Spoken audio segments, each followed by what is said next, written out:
An Exorcist exposes what really happened to Tucker Carlson's demonic attack. And I got attacked while I was asleep with my wife and 4 dogs in the bed and physically mauled. In a spiritual attack by a demon?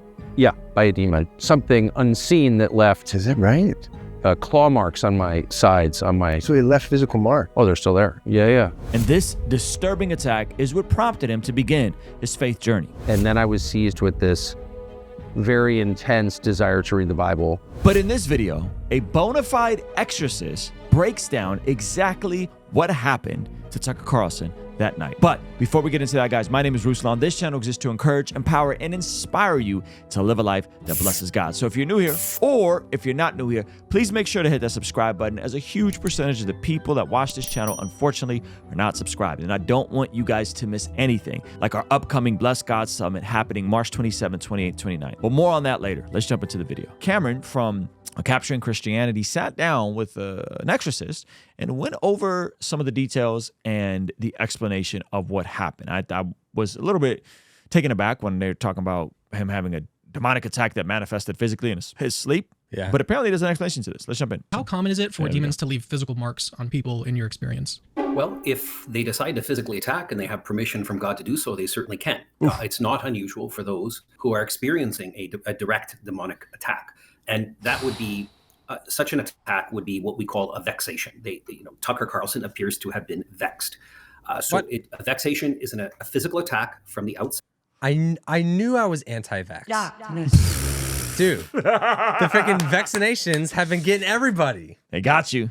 Whoa. Or it can be a mental attack from the inside, where the individual is attacked briefly. Claw marks, a coffee cup being thrown across the room, a painting falling off the wall, maybe a... Or we're talking straight like horror movie stuff. This is straight horror movie stuff.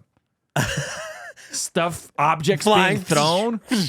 Okay, so is a vex something that I always heard like vex was the was like the witches, like they would vex you or something like that. So is this something that he's saying, like, what? I guess I'm curious what the actual term for vex is here. I don't know, but I'm second one following, perhaps a third. They're brief physical attacks. When they're physical, they can be brief bursts of anger at somebody, an embarrassing comment that you had no intention of saying, but they're over briefly. I gotta say, something. This might be bad. Oh gosh. Something that the very demonic, demons manifesting people always kind of do is that they'll be like, yeah, like a head can spin around, throw up, you can like be crawling on the ceiling, you might say something embarrassing. I'm like, wait. All these other ones were like crazy. Yeah. And that one sounds like the ism. Sounds like the ism. It's not like a regular day. Shout out to all my folks with the ism. Yeah. Like sometimes they'll just backdoor something like wildly normal. Yeah, that's crazy. Go ahead. But these are nuts. They're kind of instantaneous attacks, and they may never happen again. So this is an attack that has a discrete starting point, a discrete end point.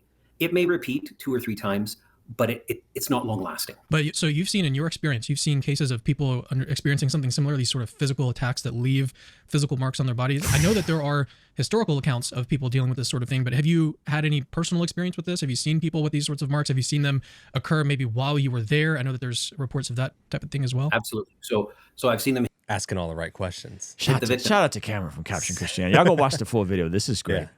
In the course of an exorcism, for example, where on the arm, all of a sudden on the victim's arm, it looks like someone dragged a sharp nail just dragged it across the skin and cut it open, like a sharp scrape across the skin. And you see the victim. So this is not in the state of possession. You see, this is when the victim has access to his or her consciousness and body, and just winces in pain. And you look, and this welt opens up and it begins bleeding all along the scratch line. And up until that point, there was no scratch whatsoever. Myself in my office, I used the example earlier of the coffee cup because I've had that happen where a coffee cup goes off of my desk and sails past my face and smashes against the wall. What? Just a regular Tuesday. He's making this sound way too casual. Yeah. A coffee cup I use the coffee cup as an example. Flies, an inanimate object just flies across the room? Yeah. Just hanging out. I mean, what a disappointing. I would be very disappointed. If I was a priest. You'd be disappointed by a coffee cup? Flying across the room? Yeah, I would just feel like I would feel, you know, like how a robber breaks into your house and you're like, oh, I feel violated. Like you're a priest, you're in your office at the parish or whatever, and like the demon's like terrorizing your own coffee, and you're just like, man, I thought like of all places, my office at the daggone temple or whatever, the parish would be the safe spot. I know I should have just went to Starbucks. Yeah, low key, right? just finish it in the car. It's Left not me sitting alone right- if I was in a public place. There's not going to be no coffee cups flying across. Those are That's crazy. vexations. It doesn't mean I'm possessed. It doesn't mean the room is infested. It's a brief, discrete attack that has a supernatural character. You know, so obviously there's no physical cause that is attributable to this, and the only explanation is a preternatural cause. And all of these that I have seen have been in the context of either an exorcism or someone who is experiencing demonic attack habitually, or someone who is working against that attack, like such as an exorcist as myself. All right, so in the next clip, Tucker mentions how he saw like bleeding marks on his body and on his shoulder, and he says he didn't like have any long nails, so like he doesn't think that it was self-inflicted. Going up from that attack, that level of attack would be a collection of internal vexations. So a vexation could have a physical character to it, like what happened to Tucker, or it could have a mental character, such that for a brief momentary instant, you snap at somebody that you had no intention of snapping at. Your patience is suddenly exhausted. You make a crude, maybe obscene comment to someone and you had no intention of doing so. This is not habitual. This is a brief momentary thing. And you wonder, like, where did that come from? A collection of those would be an oppression. When there's both at the same time, both mental and physical, you've got an obsession. So a great part of your person now is not under your control. Woo! Get Pagani on the phone. He said, if you got both, now we've crossed the line into potentially needing some services.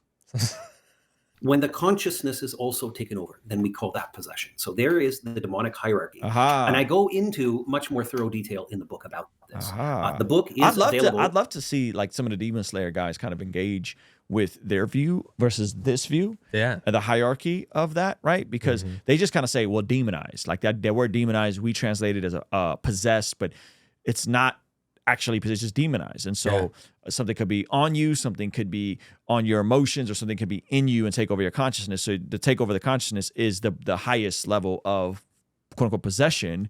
But that word just means demonization in the New Testament, because then you get into like, can a Christian have their consciousness taken over in an absolute sense? And I don't know. I don't know. They would say no, but I don't know what the Catholic official position would be on this. Interesting. And they're bleeding. Wait, they were bleeding? They're bleeding, yeah. No, they're actual claw marks. And I sleep on my side, so I wasn't clawing myself. I don't have long nails. And they didn't fit my hands anyway. But yeah, that happened. Yeah, so he says that they didn't fit his hands, he didn't have nails, he was sleeping on his side, so he couldn't actually reach around and like claw himself. Does that indicate to you that it couldn't have been from maybe even the dogs? He's mentioned that the dogs were on the bed. Could it have been himself? Like, could he have, accidentally scratched himself and just not been aware of it? Is demonic vexation the only possible explanation here? What are your thoughts? I mean, assuming that Tucker Carlson is being honest, right? Assuming all other things being equal, then what he states, I think, is reasonable. The fact that they don't fit his hands, he didn't do it to himself. The dogs didn't do it. His wife didn't do it. They were all still asleep. I think if you're going to take that at face value, I think the only reasonable explanation is the fact that you had a vexation. Now, maybe for me, that's easier to believe than for most people, because this is the world in which I have functioned.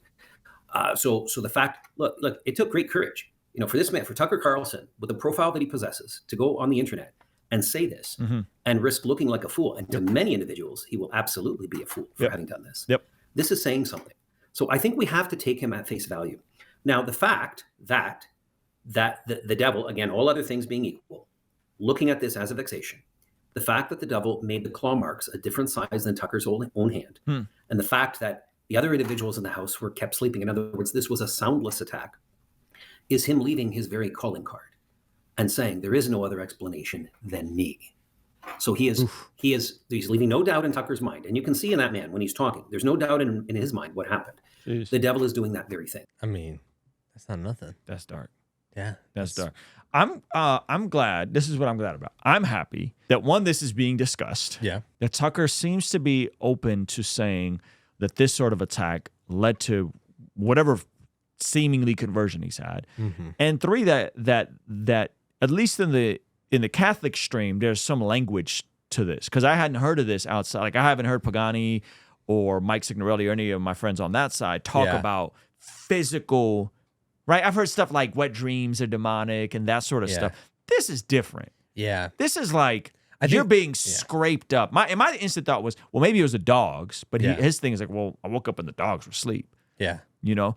So that's just super spooky to me. Yeah. I think this is when like church history really works out for the Catholics, for the Orthodox, is that there's some level, there's like a level of structure to being an exorcist. And there's schooling, I guess, or discipleship in this area. Whereas Protestants, there's definitely like discipleship in groups or whatever, but it's a little bit more loosey-goosey, and it's kind of just like determine and figure it out at your own risk. Whereas like these exorcists seem a bit more credible as far as being able to discern and like describe exactly what's going on. So I think that's crazy. Yeah, no, I'm all for language, because then I go, okay, well, let's look up some stuff. Maybe if you guys want us to do a part 2, let's look up what is a vexation, which literature is the vexations in, what does this mean? Is it about the vaccines and the vaccinations that Zach doesn't like? Is there a crossover? Is there a crossover there? RFK. RFK. Just go down the route, right? So I think there's some value to this, and I think Cameron does a great job of having this conversation. So we'll link the full video below, and I'm curious from you guys. What do you guys think? Does this make Tucker's account seem more credible, or does it make it seem more sus? I have a question. That's what I was going to say. Why would a demon leave a mark that was so clearly left by him if the odds are it would only push him further to Christ? I think the demon didn't know that. So you think the demon's kind of just like this? Demons aren't all-knowing. There's kind of like a doo-doo-doo, like... I don't think it was a doo-doo-doo. I think the demon was potentially really coming for that dude. And what do you think is going to do him? Spook him and make him afraid. Make him try to make him like schizo or something. Maybe. Like, that's interesting. And then I'm also curious, if we did more research on this, they talked about like a vex coming into the physical form would be that also God allowed it, kind of like a Job situation, right? So it would be interesting that like if the demon is kind of going through HR to get approval or whatever it is, and God allows it, knowing that this is going to be the thing that pushes Tucker more to him. Well, I mean, this is... I wince saying this out loud. I'm not the biggest Tucker Carlson fan. Yes. I don't need to get into why. But, I mean, if you're going to parallel it to Job, he did kind of lose everything around this time. He lost his Fox job. There was uncertainty if he was going to be able to go in and do his own stuff outside of Fox. Okay. There's a lot of L's he was taking publicly in this season. And so if you're losing everything around you and then there's a physical attack on your body, that could be it. It's not nothing. You know what I mean? Yeah. Now, again, that's not a stamp or I'm saying Tucker is this Job. saint and this Job or whatever, but maybe there's something connected to like God allows Job to lose everything. And then how does the story end? The story ends with Job ultimately surrendering back to God. And getting a whole new family. And getting restored with everything that was lost. Yeah. You know? And so Tucker's profile only rose higher. Again, I'm not saying that in a pragmatic sense that just because Tucker has a bigger voice now or whatever, that's not the point, but there is something to that. Yeah. You know? So maybe. I don't know. For far too long, the bar for Christians has been set low. We've settled into a culture of sloth when it comes to spiritual matters. More Christians are skipping church, watching online, too busy for group, and not serving in their local church communities. They go about their lives not feeling connected to Jesus, and in turn, their salvation goes unnoticed by their unsaved peers. They've become indistinguishable from the world around them. We need to shift from asking, what is the bare minimum I can do for Christ, and start asking, what would it look like to live a life entirely devoted to Him? What do my friendships, marriage, and family relationships look like when I'm entirely devoted to Jesus? And what do my coworkers and colleagues notice about me that reflects Jesus' calling on my life? What is my relationship to my local church if I'm entirely devoted to Him? And if I were to remove those external environments and influences, in those moments of solitude, what am I craving? What consumes my mind and my desires?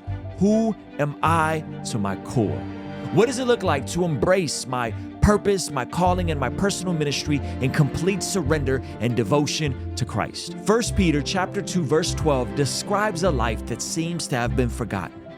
Live such good lives among the pagans that though they accuse you of doing wrong, they may see your good deeds and glorify God on the day he visits us.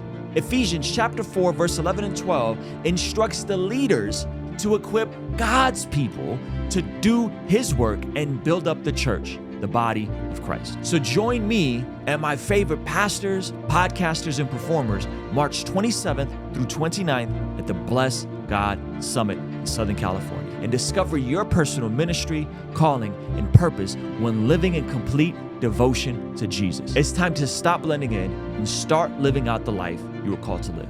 We'll see you there.